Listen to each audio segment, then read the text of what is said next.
All right, everybody, welcome in to Two Countries, Two Americas, All Sports. This is episode number 73 on April the 20th, 2023. I'm Nico, live as always from Chattanooga, Tennessee, United States, and joining me from Americana, Sao Paulo, Brazil is Gustavo Tomazeli. Gus, how are you? Doing great, doing great. Excited because it's my, how can I say, it feels like the September for the Vol fans. It's Rio Branco finally debuting, starting their season. We're going to talk about that later on the Brazilian part of stuff. And today I'm wearing the Americana Waivers t shirt. They are a flag football team here in the state of Americana. They play the state championship of flag football. They're gonna debut their season this weekend, and they went on my radio show, gift me with a T-shirt. And interesting, their name is honoring the. And I didn't know about that. The waiver, it's the people who produce like the how can I say, like the fabric and like T-shirts and all. So some American football, the flag version here in Americana. So, but excited to talk about a lot of sports and especially a lot of drama happening in and off the court and fields, and we're going to start definitely with some drama happening on the baseball side of stuff, but not actually involving players but involving owners. Yeah, and it's honestly it's a really sad day for a lot of fans, especially for those on the east side of the San Francisco Bay. Um, So this is a statement that Oakland made last night. Quote, the A's have signed a binding agreement to purchase land for a future ballpark in Las Vegas. We realize this is a difficult day for Oakland fans and community. For more than 20 years, the A's have focused on securing a new home for the club and have invested unprecedented time and resources for the past 6 years to build a ballpark in Oakland. Even with support from fans, leaders at the city, county, and state level, and throughout the broader community, the process to build a new ballpark in Oakland has made little forward progress for some time. We have made a strong and sincere effort to stay here. We recognize that this is very hard here. We are disappointed that we have been unable to achieve our shared vision of a waterfront ballpark. As we shift our focus to Vegas, we will continue to share details about our next steps. So that is a quote from the Oakland A's. And I have a feeling a lot of fans don't exactly believe that. Um, and honestly, I know someone personally who is a big Oakland A's fan. My former college roommate, his name is Nick. He's also Nick. Um, he's born and raised right from the Oakland area. Has been an A's fan all of his life. I invited him to be on the show. He wasn't able to be on tonight, but he did want me to kind of share what his thoughts are on the thing. So this is what he told me. He says he hopes one of two things happen. He hopes that the locals in Vegas don't accept the team and cost the owner a lot of money, or the owner in his first year in Vegas spends a record amount of money on the team, exposing that he intentionally did not spend money to drive the team out of Oakland. Eh, But he added that he is very sad and he does not know if he wants to remain an A's fan or not, or jump to a different team, because he says this one hurts a lot more than the Raiders when they left for Las Vegas. I feel like first of all, the first point that he made it is not gonna happen. I think Las Vegas is gonna embrace baseball. I think it's the last one of the last spawns. Vegas has been the shiny new sports city that kind of Oakland was back in the 80s and 90s. Oakland was that city, but it lost all the vibrance. We can discuss all the social, political, infrastructure impact aside, but it was bound to happen. Everybody knew it. Even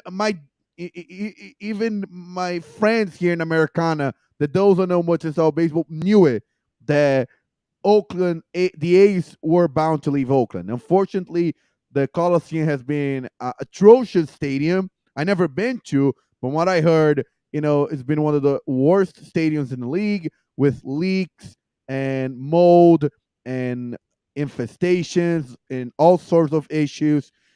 But I think the second point is going to happen. But you know, okay, we it's going to expose the owner being cheap now to save for later. He's not doing anything illegal, I mean, it's gonna make fans even make the community in Oakland that love the A's mad, but not much else gonna be. The fallout's gonna be nothing else than fans being mad. I mean, here's the thing, though. I think Nick has a point here. I mean, the Oakland A's they're known as the Moneyball team. They've always been looking way to nickel and dime their way to the cheapest roster possible. I mean, in fact, one link that he shared with me earlier, he shared me this article called "The Largest Contract in Franchise History for Each MLB Team." The lowest team on that list is Eric Chavez for the A's. For 6 years, $66 million. Which, and by the way, that contract was signed in 2004. So they have not paid a bigger contract to anyone else in 20 years.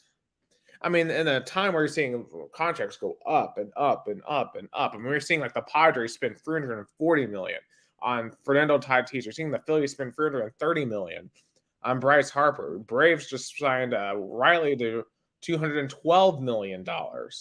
And the A's are only one of 3 teams in the MLB that have not signed a contract of over $100 million. You have the White Sox. They have Andrew Benintendi on I don't know if I said that right, 5-year, $75 million contract. That was signed last December. You have the Pirates, who have an 8-year, $70 million contract with Brian Hayes, and that was signed last April. So the next 2 lowest teams still have their highest contract in the last year. The A's have not signed a competitive contract in 20 years. I think there is a case to be made, because if he goes out to Vegas, Vegas isn't, because here's the thing: when the A's are in Oakland, that's not as a flashy city. Oakland has made its living as a port city. It's kind of the antithesis to San Francisco across the bay. It's a blue collar city. And, obviously the fan base, they really embrace their local teams. It's kind of like Pittsburgh, right, with the Steelers. It's kind of that same mentality. It's why the Raiders were just such a perfect fit in Oakland. But Vegas is just completely different. Vegas is glitz and glamour. It's, you don't have the largest permanent population in Las Vegas. A lot of people who live there are already fans of different teams. It's like Phoenix, but even a worse version of Phoenix. And people, honestly, are just going to use this as an excuse. Like when the Braves go to play in Las Vegas, yeah, that might actually be a great week to go to Vegas, go catch a couple of Braves games while, going and doing the rest of the stuff you do in Vegas. But, I don't know how many locals are truly just going to come out and really support the A's. I know the Golden Knights have been doing well, and the Raiders have been doing okay-ish. So it certainly could work, but not if they don't improve the product, because the product right now of the Oakland A's is just horrible. Because the Golden Knights were born in Vegas, so that's always been their team, and they've been really competitive. You have the Raiders, which have had some decent teams over the past couple of years. I know they weren't great last year, but they were just in the playoffs the year before last. The A's haven't been good since the middle of the 2010s. So they're going to have to spend, and we'll see if John J. Fisher is willing to spend, because if he actually is now willing to spend next year when he gets to Vegas, or whenever he gets to Vegas, then the question is, why wasn't he spending that money in Oakland? And if he wasn't, and if he was intentionally not spending that money in Oakland to devalue the team, to drive away fans, to make his case to leave for Las Vegas, then I think Oakland fans have a right to be super upset. And frankly, I don't know if you could investigate that, but I don't know if that's not necessarily illegal, but man, that's a bad taste in the mouth. I can't hear you, Gus. Now I think you can hear me. Yes. I compare the situation. I feel like this issue with at the end of a marriage. Sometimes when the marriage is bound to be the end of it, and the separation and the divorce is being finalized, you stop caring about your spouse or significant other. You start being kind of lazy, and then when you go meet someone else, then you start to be that dedicated lover that you had once you start your previous relationship. That's kind of it. Like the Oakland A's are an end of a marriage. They are putting a AAA team on the field because they have to. They're not gonna stop playing. They need to keep existing, but they're making moves to a city that is dying. Is the hottest city in sports. Vegas. You talk about how the local population is from different part of the countries and might have a different teams, but baseball is, I think, the definition of a sport. I feel like, and I've been in the United States for 7 years, and I saw that of course all fan base, all franchises have die-hard fans. I'm not talking about that, but the majority of people that go to the stadiums to watch MLB games, especially in the regular season, are tourist spectators, like tourist fans. Like that you go once in a game, that you might go because a team of the city that you like go to the city that you live now, or you just you ended up being on the city on a night there's a baseball game. So I think the A's going to Vegas is gonna attract that crowd, and the majority of baseball games happens on the afternoon time. So it'd be a perfect for. I feel like if I was the A's in Las Vegas, I would rarely play at night. I would try to play most of my games during the day because they don't attract the population, like visitors that then go have the entertainment night, because Vegas has most of their hardcore entertainment at night with you know the casinos and the kind of the other entertainments that Vegas offers. But I feel like it's the right move. I know your former roommate's gonna be mad at me, but it's a totally right move. It's so sad to see. Like I wish they go sooner because I feel, and comparing the moves, like the Raiders, they weren't awful when they left Oakland. They were decent. I remember back in 2016, they had a really compelling team. If it wasn't for Derek Carr being injured, they would have made it even to the divisional round. And who knows? So I feel like when the Raiders left Oakland, they weren't like great, but they weren't awful. Like the Ace has been like they are a AAA team in the major leagues. If there was relegation, like the A's deserve to be relegated. Like that's the only bad thing about not having a relegation in the American sports, is because you allow teams like the A's to suck for a long time with no sports punishment. Yeah, and they're 3-16 right now, so I mean, definitely off to a horrific start. I mean, honestly, at this point, I imagine a lot of people are just going to stop going to games. Period out there, and I mean, how many games are they even going to win this year? Are they going to win 30 games this year? I mean, that might be giving them too much credit. I think the worst record in the history of MLB is like what, 19-163. But I think it was the 2003 Detroit Tigers. Well, I mean, you have the Cleveland Spiders from 1899, 20-134. So yeah, right now. You have Pittsburgh Alligators 23-113. The Detroit Tigers were 43-119. That's the worst in the modern 162 game era. 43-119. Are they going to win at least 43 games this year? I don't know if they do. And it just, I don't know. It's just, from a business standpoint, it does make sense, right? Because like Las Vegas for baseball, with gambling now being such a main integral part of sports now. I mean, it absolutely does make sense. The only thing is, I was talking with Jason earlier, and he actually told me a bold prediction. He thinks all these sports teams that have relocated to Vegas in the last few years are going to be relocating again in about 20 years. He does not think Vegas can support multiple sports franchises. Because as I said, as a transient population, snowbirds. I mean, it's like, which see, but then again, I would also say in Arizona, like the Suns games, those have a pretty good fan base. The Cardinals at times could have a pretty good fan base. The Diamondbacks is whatever, and obviously the Coyotes are a disaster. But then again, the Coyotes always suck, so of course they don't have much of a fan base.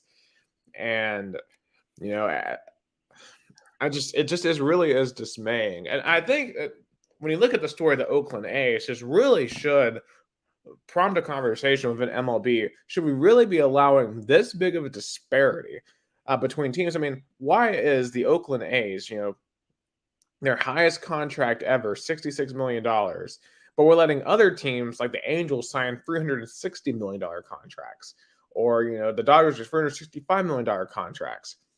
I mean, you don't see the NFL have a disparity like that. You don't see the NBA necessarily have a disparity like that. Why is baseball allowing their sport to be such a big disparity? I mean, my point. I feel like uh, the commissioner, the MLB can't force a owner to spend. It's like, there's no parallel in the business world where you have to make an investment because the organization where the business that you're at that controls it forced you to. I mean, in soccer, you need to invest because there's the ultimate punishment, which is relegation. So if you don't invest, you go to a lower league, then you get a lower TV deal, less sponsors, then you're really hurt. But the A's, they don't have any kind of sports punishment. If they finish at the bottom of the division again, you know the sponsors are going to be the same, the attendants are going to be the same, they're going to remain the Major League Baseball. So I mean, with this Oakland A situation, it's a point for relegation systems being implemented in American sports, because then the A's would have to make an investment to not be relegated, to stay in the league. But there's no like big punishment for have lower investment. Yeah, I feel like there needs to be like a minimum cap. I know we have a maximum cap. There needs to be a minimum cap because I mean, you want to promote a sustainable growth for the sport, and it only feels like about half the teams truly are Yeah, promoting I'll, sustainable I'll growth. go. I'll go against with. I'll go. For me, I don't think there's gonna be a minimum cap. I think what needs to happen is some sort of you know, kind of punishment for, like, if you finish in the bottom of the division for like 2 3 seasons, then you, I don't know, lose a draft pick, or you you need to punishment on the performance, not affect the way you spend the money, because you can spend as much money as you want, as like the Angels, they don't have any successful rewards, like they don't make the playoffs. I think the point's not investing. The point is there need to be a punishment for lower performance, because that's what you learn, to punish bad performances. Oh, absolutely, and I think you're definitely right about that. In American sports, we don't have that promotion relegation system. Um, in the NBA, it's really the only sport that tries to mitigate this with their draft lottery.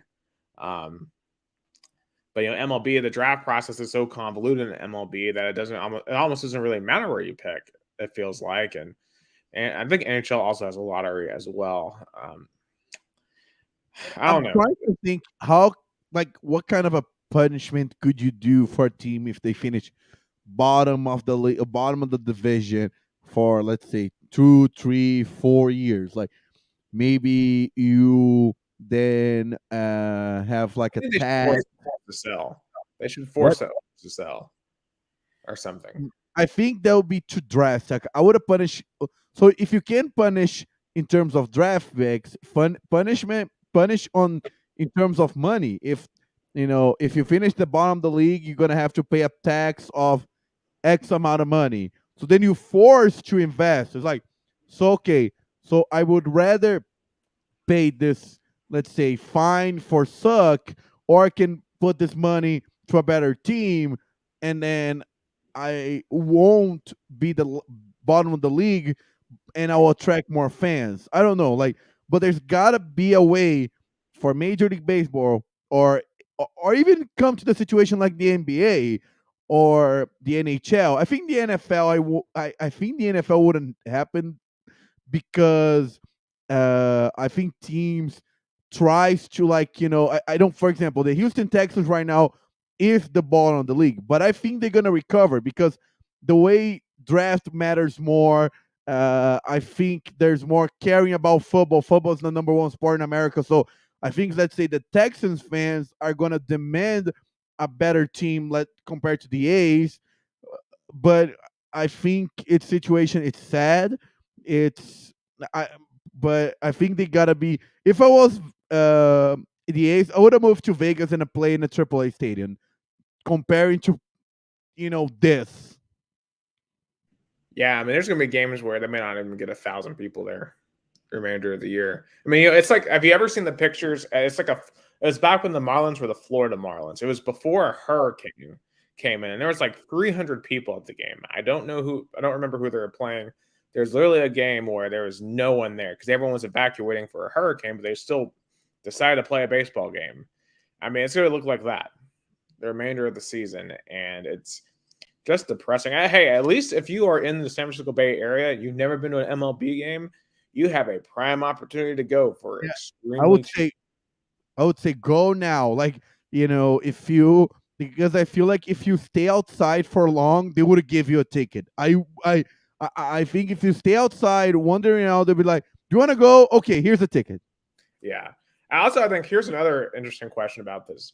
What impact does this have for the San Francisco Giants? Because now they are the lone baseball team in Northern California. I mean, does it significantly change anything for them? Because it felt like they were probably the more popular team to begin with heading into this. And it's interesting because a lot of A's fans, they're A's fans and big Giants haters because they want to be the team of the Bay. And, you have the famous 1989 World Series that got interrupted by the earthquake, and obviously that's a part of baseball lore, and obviously we'll never get that again now because the A's won't be in Oakland. So Yeah. I think maybe Dodgers, they will embrace the Dodgers since they're the most popular team in California. I don't know what they're gonna they're decide, but huge rivals of the Giants too. I mean, Dodgers Giants. I mean, that rivalry. Oof, yeah, so they will embrace the Dodgers, I guess. But man. uh, but you said about the rivalry between Oakland and San Francisco. For me, the biggest, in terms of the biggest betrayal that I think hurts Oakland resident even more is what the Golden State Warriors did. That was cruel. That was cruel. Moving literally from Oakland to San Francisco. That was a middle finger to Oakland. Because I guess the Raiders and now the A's are gonna move to another state. The Golden State Warriors literally move across town where residents kind of have a sports rivalry. Oh yeah, I mean, I've heard about that too. Now my roommate isn't a Warriors fan. He actually hates the Warriors, so he didn't like them anyway. Um, but I mean, if you remember remember Oracle Arena, like back in the mid 2010s, just how loud that arena was, how passionate those fans were. Yeah, San Francisco isn't that anymore. Now I'm curious to see what their crowd is like tonight because they're back in San Francisco for Game 3 against the Kings. That tips off in about 30 minutes. And we saw what the crowds have been like right up the road in Sacramento for the Kings. I mean, those crowds have been unbelievable for the first round of this series so far against the Warriors. But yeah, San Francisco just doesn't quite have the same juice. And then we see what happens with the 49ers. I mean, they tried their best, but that stadium was just in a bad spot. Like, why did they put it in Santa Clara of all places? Just a terrible decision by the powers that be. But those fans still fill it out because the 49ers fans are very passionate. Um, but yeah, it's kind of interesting seeing the Bay no longer being a multi-sport league. Like now, when the A's leave, literally you just have the 49ers, the Giants, the Warriors, and the Sharks, and the Earthquakes. So only one team in every sport, and none of them in Oakland. Yeah, I guess, and the discussion about Oakland goes deeper than sports, that a lot of social, uh, economical issues, and there's, a lot of fallout economically, and I Yeah. know probably They still have Laney they'll. College at least. Have you ever seen that Last Chance U? Is the final season? They did the last season, the Last Chance U is actually at Laney College. It's a community college, JUCO college in California. That's in Oakland. So that was quite interesting, and that paints an interesting picture of Oakland. Yeah, I need to watch it, but I bet it show a harsh reality, especially for young people in the city of Oakland, where there's a lot of businesses that left, and and the sports are just like a symbol of a city.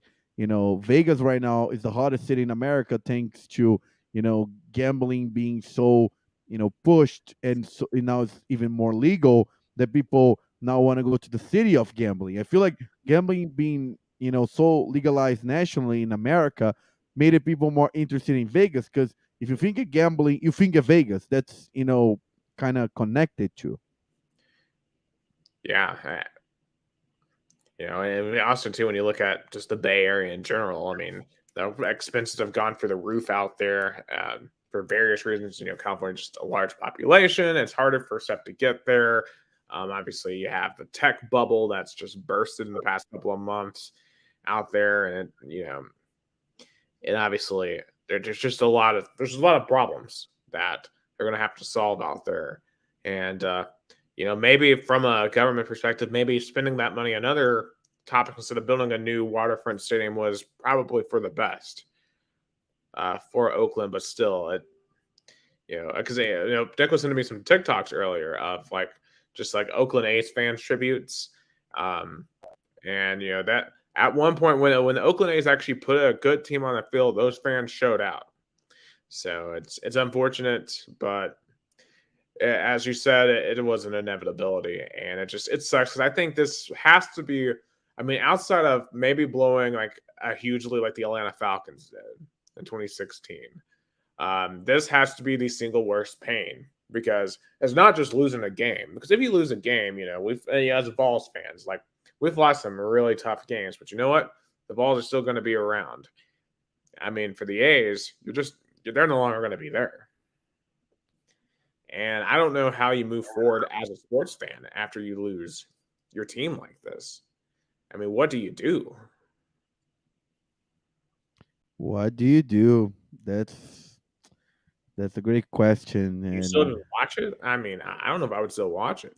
Like, if the Titans left tomorrow, what would I do with the NFL? Like, if the Titans moved back, we decided we're going to become the Houston Oilers again. You know? and how the new city would embrace it, because let's say, for example, here in Americana, we had a situation where a new team moved literally the year that Rio Branco was relegated and was on their lowest point back then, and the city did not embrace it. There was a lot of Rio Branco loyals, including myself, that did not cheer for the Americana football team, and then they stayed one season and left because they weren't support of the city. And and that and then it's so funny that made the Rio Branco fans more appreciative of their team, and the next year Rio Branco got promoted, and won a championship. So, but in terms of, I don't know, it's a sad situation again, but but in terms of Vegas getting a new team, I think they're gonna stay for a while, 20 years, 30 years, but they're gonna stay. And Vegas, I think, is the hottest city right now in terms of sports, and they deserve it, especially for all this new scenario in terms of this kind of league, sports gambling being more legalized than ever. To people kind of looking for this new hottest city that Vegas is not. Yeah. I guess the question is now, when will the NBA move to Vegas? Get themselves a new team. Because I think what the NBA should do, if they're going to move to Vegas, I think they should also give Seattle a team back. Yes, Reborn, yes, reborn the Seattle Supersonics and give Vegas a team. I I think that would be agree. the way to do it. I agree. Because I would say, what team would have moved? I would think it's Sacramento, but the way fans are right now No, embracing that I would team, not move forget Sacramento. about it. Like this season, this team might actually save the Kings in Sacramento. And see, this is what the A's needed. They needed a run. Like they needed like a 2021 Braves run. And they just didn't get it. Like think about the White Sox. The White Sox, they were low on that list too. but they have 2000. They have 2005. The Royals, I mean, they stink most years, but they have 2014 and 2015. A lot of these other teams can remember good runs. They have World Series. They can remember. Not in recent memory for the Oakland A's, though. And I think that dooms. Because, like, when you start getting into political turmoil like this, you need something to keep fans in it. It's like, the Seattle Mariners are a good example of this. In the mid 90s, they were almost ready to leave Seattle. They were about done with it. The Kingdome wasn't the stadium they wanted. They weren't going to give them new money for a stadium. They had never done anything in 20 plus years. And Edgar Martinez hits a RBI double. They beat the Yankees in the ALDS, and they move on to the ALCS against the Indians. Well, now the Guardians, but they were the Indians back then. And that saved the team.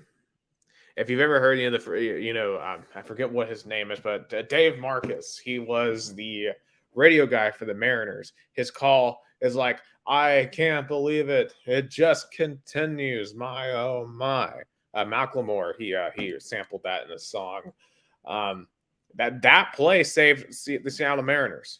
And Seattle has not been very good the majority of years. They've only made the playoffs twice this millennium. But the Oakland A's needed some divine intervention like that, and they never got it. And it really stinks. It's kind of like how, pretend it's like, how one moment can change in a cycle, like for Vols. Like when we went down the field in 15 seconds to beat Alabama at the end, that completely changed Tennessee football fan psyche. Like that was a pivotal turning moment. And I hope you need that. I hope for Rio Branco, a moment like this needs to happen. I bring a little bit of Brazilian soccer. Rio Branco definitely needs a moment, especially in the quarterfinals. Though, if Rio Branco pass the quarterfinals, then would change the trajectory of the history of the club, and that's true. There are points where, like for example, Corinthians winning the '77 state championship changed Corinthians' story entirely. Sao Paulo winning the Libertadores '92. Palmeiras winning the state championship in '93. Those were titles that fan bases always remember because how important it was and changed the trajectory of the team. Not only then, but in the future.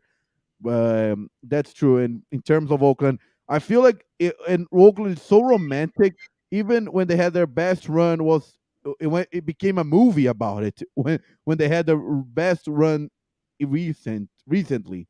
Yeah, like it felt like for Georgia right now, especially. Like it felt like when they 41-0 to us and Neyland in 2017, that felt like that was the jumping point. That felt like they jumped off the diving board on that game and they never looked back. So, it's just every team needs that moment. So I feel bad for the Oakland fans, but it's the time marches on. Nothing lasts forever. Eventually, none of our teams will exist if you want to get metaphysical with it. But hey, hopefully, at least for the rest of our lifetimes, the rest of our teams can stay where they are. Let's go on a little happier note. I guess let's go into. I did have an interesting sports weekend myself. I went to a couple of events, saw the Lookouts play the Mississippi Braves. Actually, a wild game. Mississippi was up 6-0 after the end of the third inning. They were smashing homers left and right. But the Lookouts came back. It was and won 8-6. Interesting game. And I'll say this: in person, experiencing the pitch clock and some of the new rules, I love it. I love it in person. It keeps things constantly moving. There's something always happening. It's great. Like literally, the game was over in 2 hours 45 minutes. Fantastic. I love the pitch clock. I know the players may not be the biggest fan. I love it. I mean, there's one player who loves it. Mark Scherzer has been killing it with the pitch clock. Mm-hmm. Yeah, I mean, it's just as someone was saying the other day, it's like old baseball again. Like now, the game has a flow because it was getting to the point where everyone was stopping at bat every other pitch, and it was unwatchable. at points. So I'm just glad that we are back to that. But I will say there were some pretty impressive prospects I liked on the Mississippi Braves that I hope to see up in Atlanta one day. But then again, if you keep our current core, then it's going to be hard to move up. So anyway, also on Saturday, kind of transitioning up to Knoxville, went to the orange and white game. And frankly, there isn't like a ton to take away from this game. We didn't play any of our first string receivers. Brew McCoy was hurt. And I don't think Heupel wanted to get – I think there was a twofold approach that Heupel took to this game. He didn't want to get any of his other receivers hurt, and he wanted to give a lot of the younger guys more experience. So he gave them reps with Joe Milton, with Nico Iamaleava. I think I said that right. Iamaleava. Like Nico Emovelia. Yeah, I think it's Iamaleava. It's Iamaleava. I think that's how you say it. It's like 6 syllables.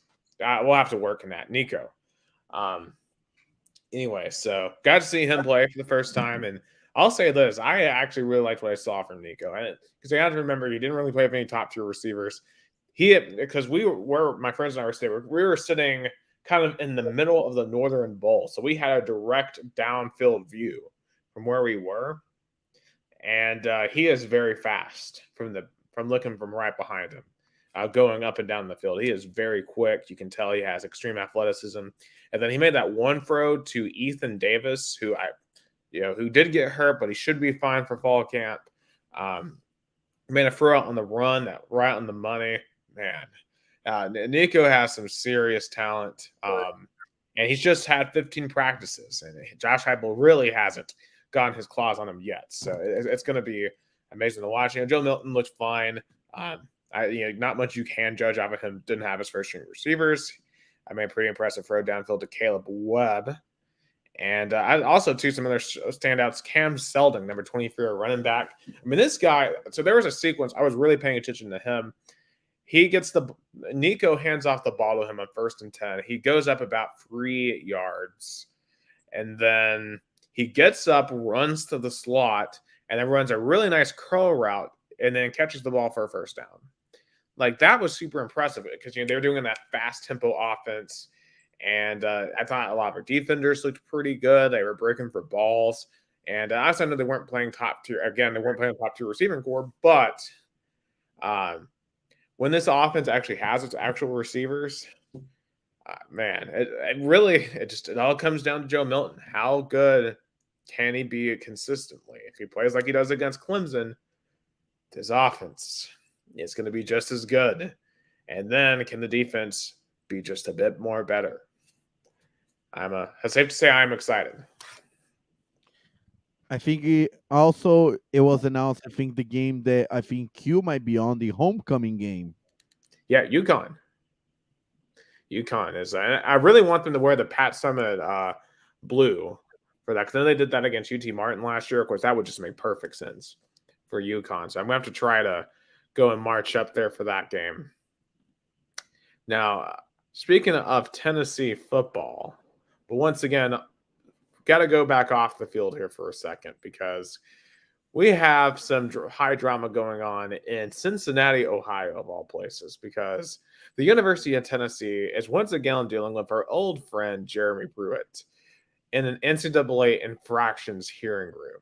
So effectively what's going on here is you have, the NCAA trying to figure out, okay, who was more at fault for the violations under Pruitt's staff? Was it Pruitt and his staff, or was it the university's fault for not controlling Pruitt's staff?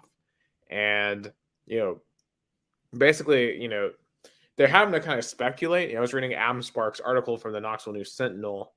He's up there in Cincinnati. They're trying to figure out, because, media is not allowed into these press briefings, into these hearings. So basically, Pruitt is going to try to argue that he didn't know that his assistants and recruiting staff were doing all these things, which in any case is a bad look, right? You're the head guy. Why would you not know what your staff is doing? But then again, as we found out, he doesn't even know when his defense is playing good or not, apparently. As you found out firsthand, Gus. Yeah. Or I guess he prefers yards than points. Yeah, he prefers yards and points. We were great at racking up yards and not scoring any points. Uh, just absolute. Meanwhile, Tennessee is trying to say that we did not fail to monitor the football program, that Pruitt intentionally was keeping us out of the dark. So I would say, I'm not extremely concerned about this because I think, Dondi Plowman took immediate action when she found out. She launched an investigation to start suspending people when they got evidence. And then she fired Pruitt without cause. And she got rid of Fulmer too. Like she took over and took a very strong stance against this. Brought in Danny White and brought in Josh Heupel, and things have been hunky dory since. So I think they've handled it pretty well. Plus, we had an ace in our sleeve here. Greg Sankey, SEC commissioner, showed up and kind of was advocating for Tennessee. And we do have to remember SEC is the most powerful conference, and he is probably the single most powerful figure in college sports. I mean, the NCAA commissioner right now is Charlie Baker, who used to be the governor of Massachusetts. Like, he's new to this.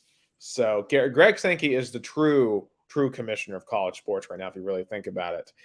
And the thing about this is the Tennessee, they uncovered violations on their own that the NCAA never would have covered. Like Tennessee was extremely transparent throughout this entire process.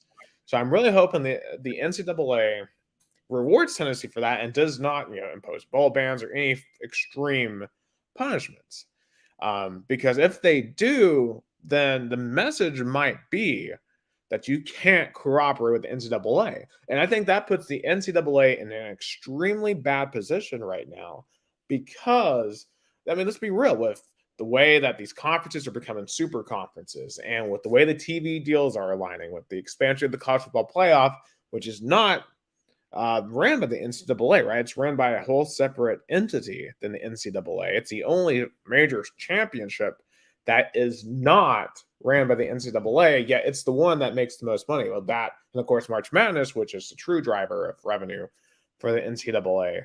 The NCAA cannot afford to have these conferences and super teams, because like Tennessee is one of the top 15 brands in the entire country.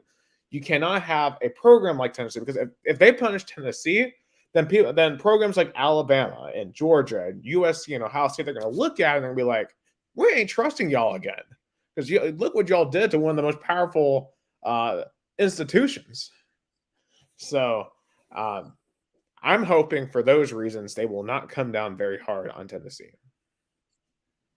I feel like I always felt, you brought up a great point.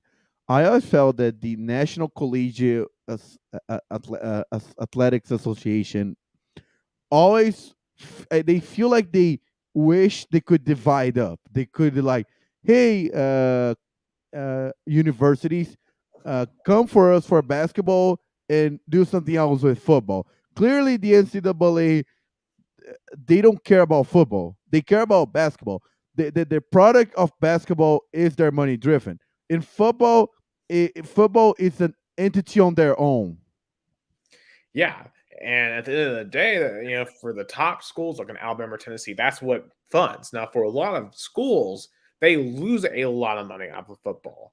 So, that's what's going to make it interesting moving forward is the team that actually make money from football and the teams that don't, because the teams that make money make a lot of money. I was in the ball shop the other day. The football team makes a lot of money for the University of Tennessee. And, it'd be interesting, the worst case scenario, if they were to impose a bowl ban on Tennessee, like how would that change the season for Tennessee? Because it would obviously, I'd be very upset, but then I was set back like, okay, let's just go beat our rivals. Because I've said for a while now that the most important thing in college football is beating your rivals. I want to beat Alabama, I want to beat Florida, I want to beat Georgia. If you give me that, then whatever. Not a ball game. And what's worst is that if Tennessee goes on an undefeated run in the regular season, and I guess you could play in the SEC championship, right? Even if you had No, a you wouldn't be bad, able to. You wouldn't be able to. Because I but remember then Ohio State back in 2011, 12, the first year they had Urban, they were undefeated. But remember, they couldn't go to the Big Ten title game. They couldn't go to the college football playoffs. and back then, of course, there was an asterisk. There was like, hey, we are the best team, but then the off the field stuff took it away from us. Oh, absolutely. It just doesn't really make a lot of sense when you truly think about it. It wouldn't damper my excitement for the season at all because I'm not looking at I'm not thinking about okay, the season's only a success if we make the playoffs, or the season's only a success if we make a New Year's Six bowl again. There's certain games I'm looking forward to that will determine whether or not the season is a success or not. And plus, I just have so much fun watching Tennessee football now that I'm just looking forward just for that reason.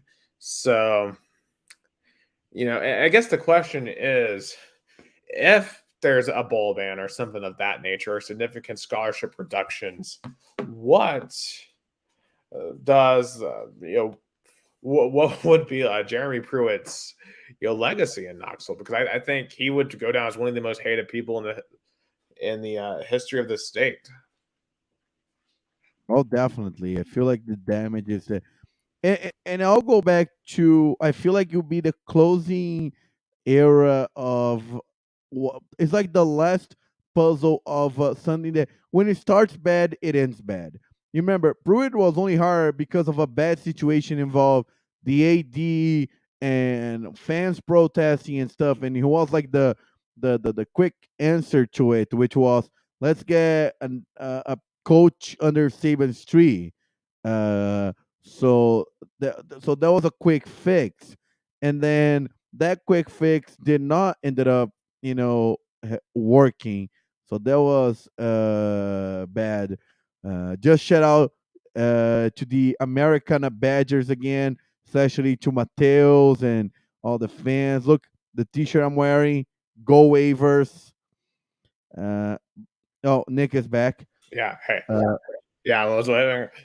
Um, Yeah, and kind of going off what you were saying, I mean, Jeremy Pruitt really could be like the last of an old school type of coach that Tennessee used to heavily rely on, like a Southern coach, kind of trying to be a defense first, although the defense was awful under Pruitt. Um, and now Heupel's brought this new age offense into Knoxville and into the SEC, and it's completely revolutionized what we expect. It completely changed the way I watch football. Like the Titans were almost unwatchable last year because of because of what I was getting on Saturday. So like the balls were so much fun. It was like almost like taking drugs or something. Like I'm watching any other sporting event now, like watching the basketball team, for example, this year. Like that was hard to watch at times I because like football was just so much fun, and I still watch highlights of last season like every single week. Um, but yeah, and no matter what happens in these hearings, my spirit will not be dampened because I know whatever happens, we'll fight through it. We'll get back out on the other side, and at worst, we just won't go to the ball game for 1 year. I And I really wish to interview Jamie Pruitt. I bet he won't talk to us, especially no, we are part of the media on his last year. I just regretted so much not asking him after the Texas A&M game about what the legacy will be for you in Tennessee or something like that. oh my god, you should have totally. I mean, could you imagine how he would have what he would have said? I mean, Because I was like, too naive on that last press conference. I was too optimistic. I asked about something about the game or quarterback, but because I thought he was gonna stay. If I had a feeling back in my mind, I would ask about what is his legacy. But I think you know, and I had this, how can I say, in the back of my mind, and all fans did. Like I, of course, back then COVID was bad, and how can I say, like I don't know the circumstance, but something tells me that Tennessee, upon themselves, cancel that bowl game against West Virginia in the Liberty Bowl. Yeah, because I know they said that was because of COVID reasons. And obviously, I'll be real, I was happy that we did it. I did not want to watch that team anymore. I remember when they announced we were going to a bowl game, I'm like, why? And that's when I truly realized, holy cow, I've never hated a football team so much in my life. Like, I wanted that season to end so bad. And then a year later, I was actually upset for the team when they got screwed against Purdue. And just, I mean, the last 2 years, I mean, just literally saved. I would say to my love for it because they were Pruitt and Jarrett Garantano and that era of football that almost made me just totally hate it. Like I'll be totally honest, like I was starting to hate watching Tennessee football because of just how awful it was. And I'll say this though, uh, for me, it did. I'm not an expert on football, and I'm how can I say? You probably know more than I do, but for me, it was good because of our ratings. I tell this, I told you, and even for myself, I know it painful as it is. Like when you cover a team, when they go bad, your ratings go up. So I remember that season of record ratings for us. I know on the field was bad, or for us at WTK there was records in terms of viewerships. yeah, so But the post Kentucky one, for example, had so oh, many. that was like we got like 100 viewers simultaneously, or I remember it was like a point of like 120. Yeah, because I mean, as I said, you basically were the first ones to do the whole live reaction online thing, and now everyone does it. Like you have people on YouTube doing it, on Facebook doing it. It's totally a reaction genre of its own. So, um, you know, I'm just glad now people get to do it after much happier times.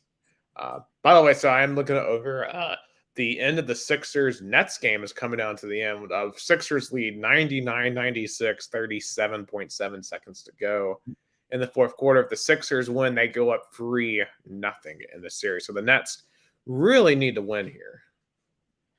And down here in Brazil, Palmeiras leading 2-1 after fall behind 1-0 in the first half. Palmeiras now is about to finish the game 2-1, their first win in Libertadores after losing 3-1 in Bolivia. They final win 2-1. Santos tie 0-0 in Copa Sul-Americana. Absolutely. And also, too, we have Stanley Cup going on, but we'll, I guess let's just go ahead and get into it right now. NBA playoffs, because I'll say this: these have been the most entertaining starts with NBA playoffs we've had in a while, in my opinion. We have some excellent series. So I just mentioned the Sixers are in a tight game with the Nets. So I'd say the three best series you have right now. They're all in the West. You have Lakers, Grizzlies.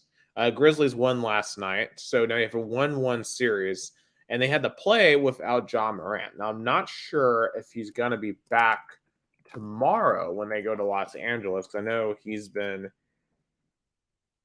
hurt, but I think he's going to be back here in the next couple of games because they're going to need him. You have Kings Warriors. I alluded to this earlier. Kings won 2 games in Sacramento, their first 2 playoff wins in 17 years. They're going to play in San Francisco tonight against the Warriors. Can they go up 3-0 in against the Warriors? That will be very interesting to be seen. The Suns Clippers, they're in LA tonight. They play Phoenix. I just realized the Clippers and Lakers are going to be going back and forth. I think the Kings, too. The Kings are playing the Oilers in the first round of the Stanley Cup. So all 3 LA teams, outside of the Anaheim Ducks, well, all 3 teams that use the Staples Center, well, or whatever it's called now. It's not the Staples Center anymore. I think it's God, it's like Crypto.con Arena. Yeah, whatever it's called. To me, it'll always be the Staples Center. Like, I don't care what the company buys the naming rights to it. I don't care. It's the Staples Center. So I mean, it is very interesting in terms of how the grounds crew at the crypto arena or whatever it's called is going to handle it. Because I remember this happened a couple of years ago where you had the Clippers, the Lakers, and the Kings all hosting playoff games at the same time, and just how chaotic that was. They literally had, like, in some cases, 5 hours to switch courts or switch over to a hockey rink. I mean, it's going to be a busy arena. The Nets missed a game tying shot, though. It looks like Joel Embiid will go to try to hit 2 free throws to ice the game. Oh yeah, that's one topic I want to add here after playoffs. But which one of those free series you think are going to end up being the best between the Lakers, Grizzlies, King Warriors, and Suns Clippers? I think if the Lakers, advances, it just proves that you on paper you can have the best roster, but sometimes the brand and the experience matters in the NBA. Brand and experience matters.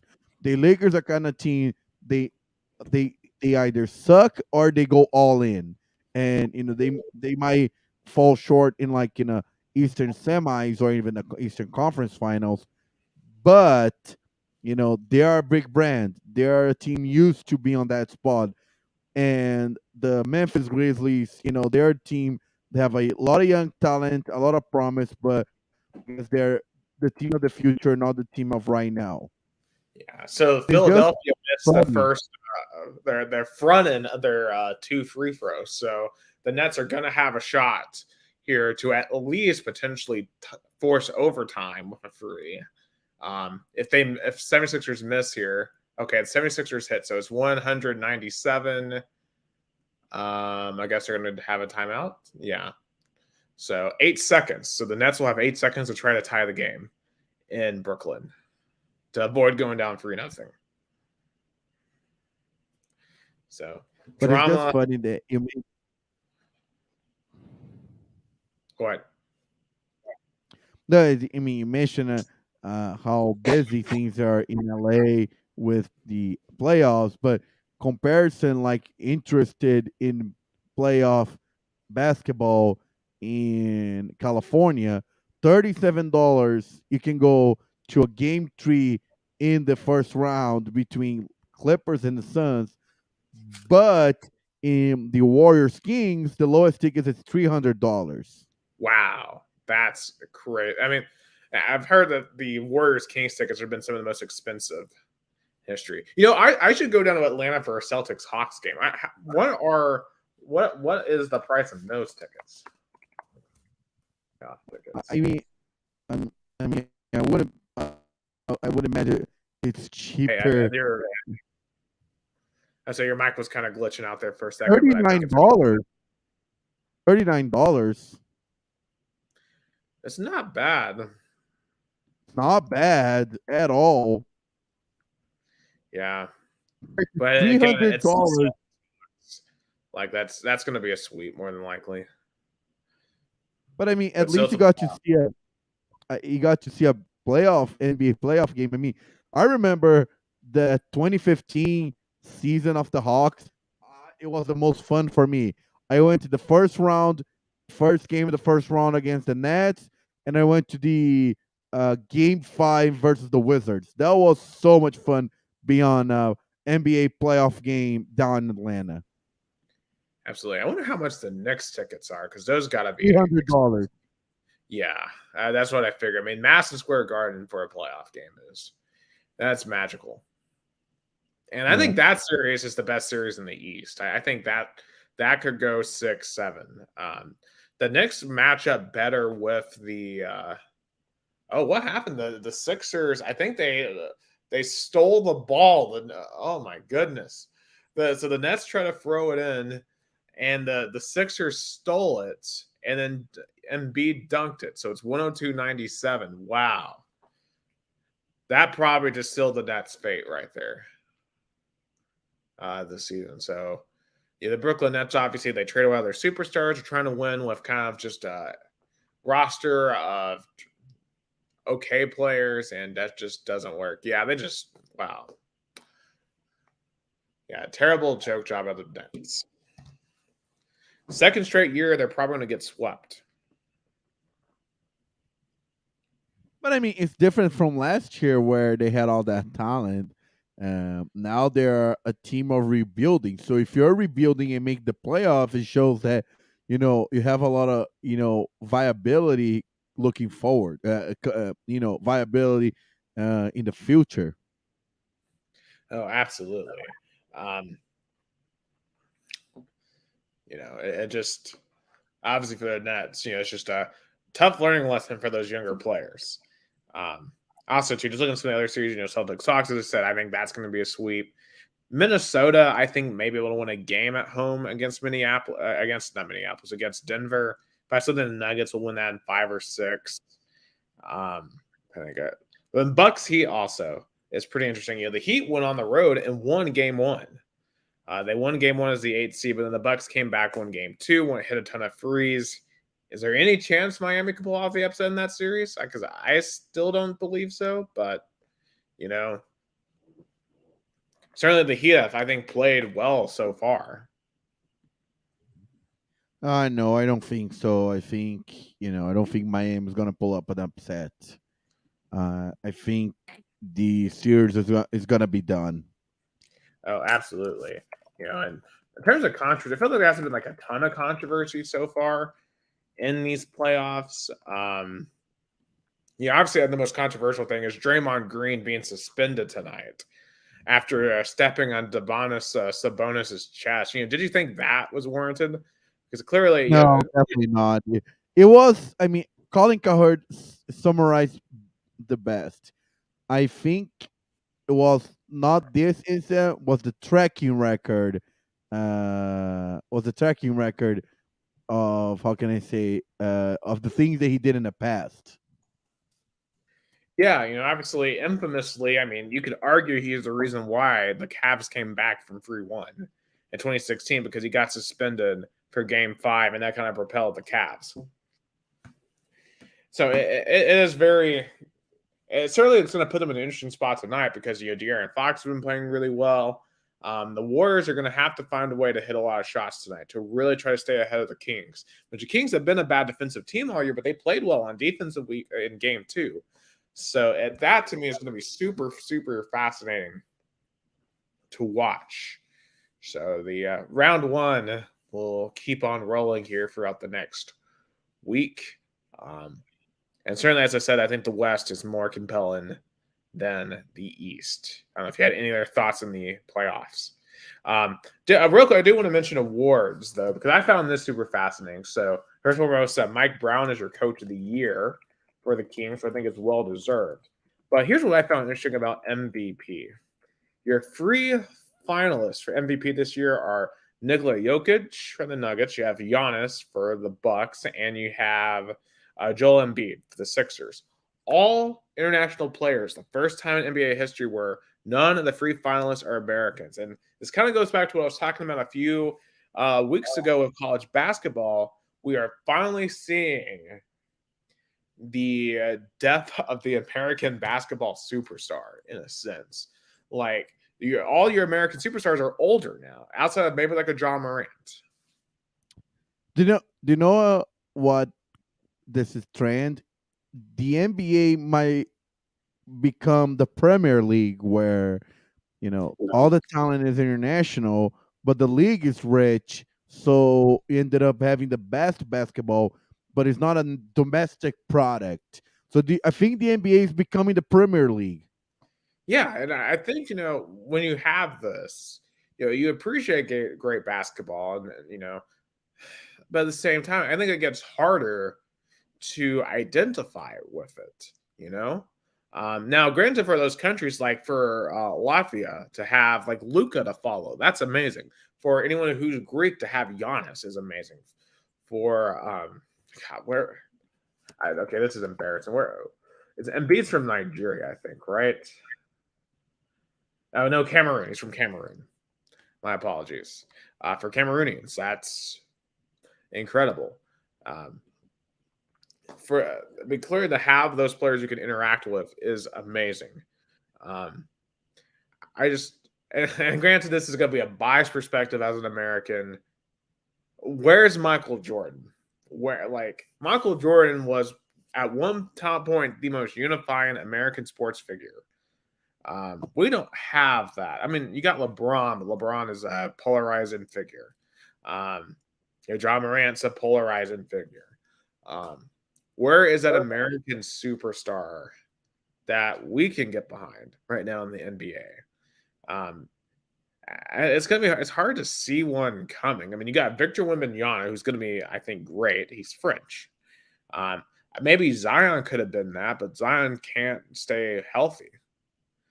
So you got Kyrie, who's extremely controversial. Kevin Durant, who made a lot of people mad when he went to the Warriors. Curry, who's revolutionized the game. A lot of people don't like that play style. I mean, it gets hard to truly think of who really is your American superstars. And it's just curious to see what effect that's going to have in the NBA moving forward. Because, like the NHL, for example, a lot of those players are not from America. They're from Canada, they're from Russia, they're from different places. And it becomes a lot harder to recognize them. Yeah, becomes the Premier League of, it's become like you have the best league, but your talent is international.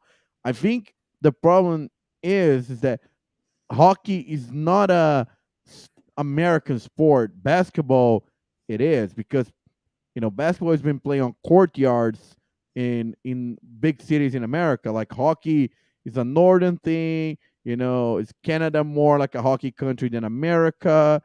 But it's like, when you have problems in your in your youth, in your like the development league, like the college basketball, then that's what happens in the bigger league. Yeah, and almost you got to wonder too, is the AAU culture ruining basketball? Because think about this, from a young age, these kids are coming up and they're getting featured on mixtapes. Like you can type up basketball mixtapes and find them as kids as young as like in sixth grade. These 11-year-olds are just absolutely, they're balling, but they're focusing more on, highlights instead of, developing as a fundamental basketball player. And AAU rewards that. Like, I mean, think about it, you have guys like LeVar Ball coaching AAU.